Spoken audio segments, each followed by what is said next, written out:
Hi, it's Jackie. This week we're gonna watch a 1979 American prison action film, Escape from Alcatraz. On a stormy day, Frank gets locked in a strongly fortified prison on the sea. It's placed inside Taiwan Bay. Around here are deep sea and no one lives.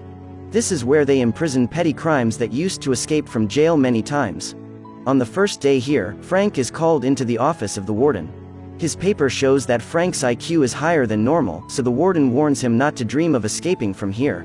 Unlike other prisons, in here, crimes are locked separately in each room. Their routines are controlled strictly. Since it's built up, no one has succeeded in escaping from here. Unexpectedly, just with a little trick, Frank somehow steals the nail clipper right before this warden. He hides it inside the chink of a notebook. The next day, the jailers need someone to work in the library. He randomly chooses Frank. In here, Frank meets a black guy who managing the library. 10 years ago, he accidentally killed 2 white men. Because of skin color discrimination, he has no right to defend and even gets double the sentence. This black guy is also the leader of crimes here, so his position's also unlike others. He says no one can escape from here. One jailer will be in charge of supervising 3 crimes. One day, they will roll call at least 20 times and get checked again by the warden. The prison is surrounded by a dam, coupled with natural rocks outside which are impossible to break. Digging a channel to escape might just be in a dream. All around are turbulent flows in the dark sea. If someone luckily gets out of jail, he will never reach the shore. Even if he's good at swimming, he won't be able to get through the cruelty of the cold inside the sea. Finally will be drowning in it. No crimes give up the dream of being free from here, but they just feel helpless for it. An old prisoner introduces Frank that there's ventilating conduct connected to the top floor. It's also the best way to escape from here. But this fortified place is basically impossible to get out of. Seeing the escaping thing is hopeless, Frank just can try to behave well. Charlie is the one next to his prison cell. They usually share things with each other whenever having time. One day, there are 2 new prisoners coming in. Coincidentally, Frank and they know each other and even used to escape from jail together. They are sent here also because of unsuccessfully trying to escape, which confuses the jailers here. So they have to send them to Alcatraz. One time, Frank finds an air vent at the corner of his cell. He uses a nail clipper to gradually break each corner of the hole. This new discovery makes Frank really rejoice. When having lunch, Frank suggests escaping plans with the Green brothers. Frank finds out that this prison has gone old for times. Plus, the moist air from the sea makes steels become rusty. Just with a small nail clipper, they can easily pry it off. They need to make a little effort to clear it, then reaching the top floor via this air vent. Frank intends to carry it out at night and use some stuff to cover after that. To distract jailers, they need to make some face heads from old magazines, then leaving it on the bed when they're not here. In the darkness, it won't be easy for jailers to figure it out. Having just got to the jail, but with the agility, the Green brothers have become chief stewards. So they will find a way to rob raincoats and cement glues from here. They also take charge of making a life raft and life jacket to get through the sea. Frank used to work in a barbershop. Plus, he also learns how to make rescue equipment when he worked in the library. They know that the chance to escape from here is really small, but after hearing about Frank's plan, the 2 of them don't hesitate to join in. Charlie also decides to join. One day, Frank's wife visits him and tells him that his mother is about to pass away. Frank is really grieved. Frank's determined to get out of here to be at her side at the last moment. He touches her hand and promises. That night, they begin to carry out the plan. Frank starts prying off while Charlie keeps watching out. But just with a small nail clipper, he has to make lots of effort, but the result is not so positive. When having lunch, the spoon makes Frank come up with an idea. He intentionally makes it dirty to change another. The Green brothers seem to get him. They immediately try to attract the jailer's attention. Then, Frank gets 2 spoons at the same time and puts them into the pocket. But this spoon is too big to pry off the air vent. When the black guy comes to distribute books, Frank asks him if he knows how to weld. Just in a few minutes, 2 of them make a deal.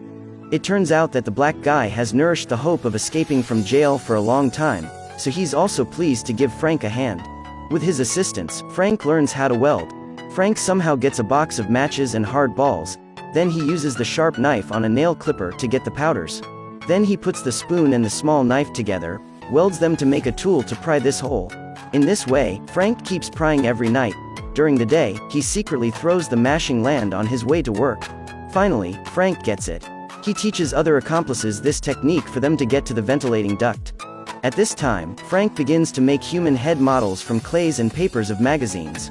Then he makes an excuse to borrow painters from the jailer to take the next step. Then, Frank takes his other guy's hair to make fake hair and eyebrows. He uses the same watercolors to make a fender and cover the hole he dug. After finishing everything, Frank climbs through the duct leading to the top floor. Out of expectation, over his head has a steel cover, behind is a chimney reinforced firmly with rivets. The Green brothers also stick to this plan. Every day, they will steal a raincoat to hide in the ventilating duct. In short, they have prepared well for this time's escaping. The only obstacle is how to get rid of that steel cover. When they are listening to the music, Frank suddenly sees a mini electric fan not far from him. He sneakily puts it into a musical instrument box and takes it away. Then Frank gets drills and electric wires from someone at work, then connects them to make electric drills and taps into a light. With this tool, Frank manages to break the steel cover first, then use this handmade electric drill to handle these rivets. Everything is ready. They intend to take action on Tuesday evening. Unexpectedly, a jailer comes to check Frank's room.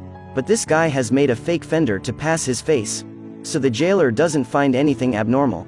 Still, he's worried that this high IQ guy will probably bluff them. After discussing with his subordinate, Frank will be moved to another cell on Tuesday. This sudden visit makes Frank feel insecure a little bit.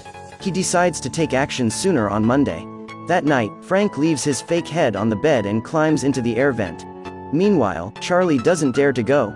He's really conflicted and doesn't know what to do. Coming to this, Frank has no other choice. Can't wait for Charlie anymore. He and the Green brothers climb up to the roof. Charlie finally thinks though, he kicks the fender and escapes, but his accomplices have gone. The cover is too high from the floor, only Charlie is impossible to reach there. Charlie falls into hopelessness. At this time, his peers have climbed down the pipelines and escape. They use rescuing tools to get through the grid and head for the shore. Then they quickly pipe up life rafts and life jackets. They jump down and disappear into the deep sea. The next morning, the jailer comes to call Frank to change the room. The fake head almost scares the crap out of him. They immediately deploy boats, diving teams, helicopters to find these three crimes everywhere on the sea. But they can't find anything more than some remains of the prisoners. The warden guesses that they must be drowning in the deep sea, or else they won't leave such important parts here. As a result, they still can't find their bodies, though. 1 year after the incident, this prison also closes. Escape from Alcatraz was released in 1979, even sooner than The Shawshank Redemption. It's also referred to be its founder. Intriguingly, this film is actually based on a real story. They continuously seek the trace of these three crimes but get no result. It's also the most famous warrant ever in America. If you search on the map, Alcatraz prison is actually Alcatraz Island of America, Devil Island. Since it closed, this place has become a tourist attraction. Okay, that's the end. Don't forget to like, share, and comment. Jackie will be back soon.